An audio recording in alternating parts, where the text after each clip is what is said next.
Capítulo 2. No mês de Nisan, do 20º ano do rei Artaxerxes, na hora de servir-lhe o vinho, levei-o ao rei.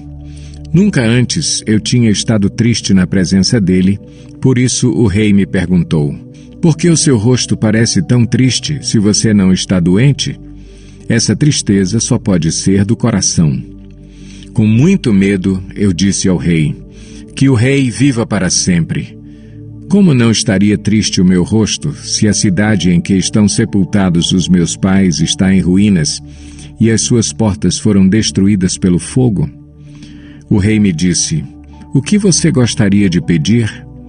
Então orei ao Deus dos céus e respondi ao rei: se for do agrado do rei, e se o seu servo puder contar com a sua benevolência, que ele me deixe ir à cidade onde meus pais estão enterrados em Judá, para que eu possa reconstruí-la. Então o rei, estando presente a rainha sentada ao seu lado, perguntou-me: quanto tempo levará a viagem? Quando você voltará? Marquei um prazo com o rei e ele concordou que eu fosse. A seguir, acrescentei: se for do agrado do rei, eu poderia levar cartas do rei aos governadores do Trans-Eufrates para que me deixem passar até chegar a Judá. E também uma carta para Asaf, guarda da floresta do rei, para que ele me forneça madeira para as portas da cidadela que fica junto ao templo, para os muros da cidade e para a residência que irei ocupar. Visto que a bondosa mão de Deus estava sobre mim, o rei atendeu os meus pedidos. Com isso fui aos governadores do Trans-Eufrates e lhes entreguei as cartas do rei. Acompanhou-me uma escolta de oficiais do exército e de cavaleiros que o rei enviou comigo.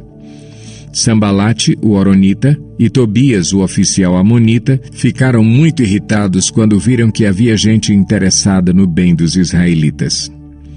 Cheguei a Jerusalém e, depois de 3 dias de permanência ali, saí de noite com alguns dos meus amigos.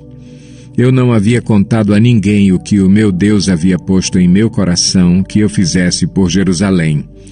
Não levava nenhum outro animal além daquele em que eu estava montado. De noite, saí pela porta do vale, na direção da fonte do dragão e da porta do esterco, examinando o muro de Jerusalém que havia sido derrubado e suas portas que haviam sido destruídas pelo fogo. Fui até a porta da fonte e do tanque do rei, mas ali não havia espaço para o meu animal passar. Por isso subi o vale, ainda de noite, examinando o muro. Finalmente voltei e tornei a entrar pela porta do vale. Os oficiais não sabiam aonde eu tinha ido ou o que eu estava fazendo, pois até então eu não tinha dito nada aos judeus, aos sacerdotes, aos nobres, aos oficiais e aos outros que iriam realizar a obra. Então eu lhes disse: vejam a situação terrível em que estamos. Jerusalém está em ruínas e suas portas foram destruídas pelo fogo. Venham, vamos reconstruir os muros de Jerusalém para que não fiquemos mais nesta situação humilhante. Também lhes contei como Deus tinha sido bondoso comigo e o que o rei me tinha dito. Eles responderam: sim, vamos começar a reconstrução, e se encheram de coragem para a realização desse bom projeto.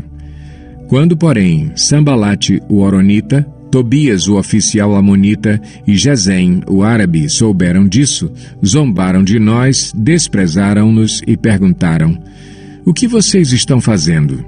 Estão se rebelando contra o rei?